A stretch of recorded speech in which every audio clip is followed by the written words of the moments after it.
picked it up, pulled it out of the guy's garage. He's owned it 48 years.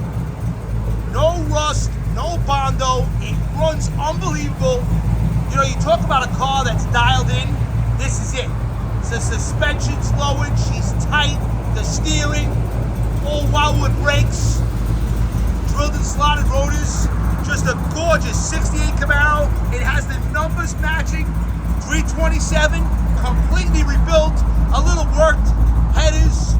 It's got a 4-barrel, aluminum radiator, coilover suspension.